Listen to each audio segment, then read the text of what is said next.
Regardless if you are new to industrial sales or have years of experience, it happens to everyone.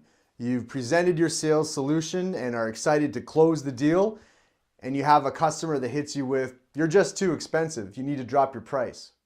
I'm David from Industrial Sales Secrets, and I want to share some of my strategies on how to avoid discounting your price when your customer says that you're too expensive.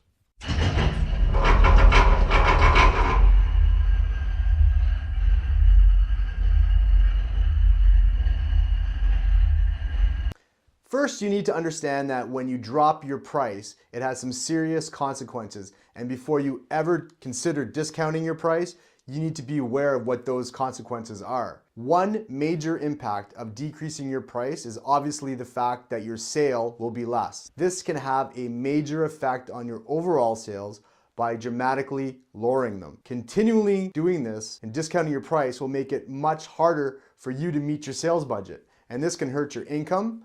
It's going to decrease your commissions and your bonuses.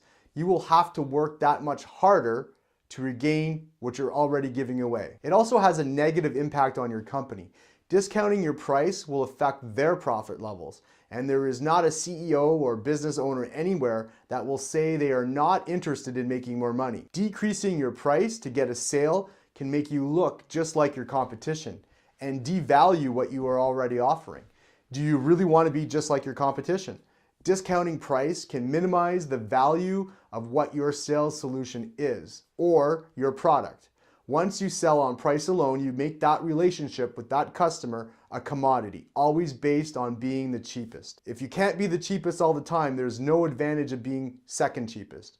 Eventually, you will lose the customer based on price alone. So let's take a look at some of the ways we can take the focus off of price and not discount what we're selling. If your customer is telling you that you are more expensive and you need to be cheaper, the main problem is that they don't see the value in your offer. You haven't done your job. Do you know what your customer really wants? Why are they in the market to buy something? What do they want to get from what you're selling, and what do they have to gain? If you don't know why they are in the market to buy and your proposal isn't aligned with their expectations, then there is no perceived value and you are no different from anyone else in their mind. Since you haven't established how you stand out from your competition, price becomes the main focus. You need to make sure that you've created the right environment from the beginning of the sales process that distinguishes you from others based on what your customer finds and perceives as important. Make sure you understand how much more expensive you really are. Are you 5%, 10% more expensive? Make your customer define how much so that you can compare. Maybe they are not comparing the same things. Maybe you've added extra options or services that your competition didn't. If your price is really high, it could be that you've not understood what your customer was really asking for in the first place. Maybe your competition missed out quoting things that are really important. Regardless, this is a good time to highlight exactly what you're proposing. Make sure that it's what your customer really wants.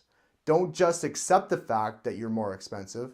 Define it and by how much. One strategy I use to counter price objections is to highlight things that I know my customer will find valuable. You could explain how your proposal increases their production, which will make them more money over your competition. Maybe your company is easier to do business with. You're quicker to respond. You have a local presence. These are all very valuable distinctions that can set you apart from your competition, based not just on price. Focusing on how your customer is going to profit by doing business with them long-term reduces the amount of pressure for you to justify the need to be cheaper in the short term. Bundling services together that your company is already doing is a very powerful way to bring extra perceived value to your proposal. I like to focus on training or product support with price objections.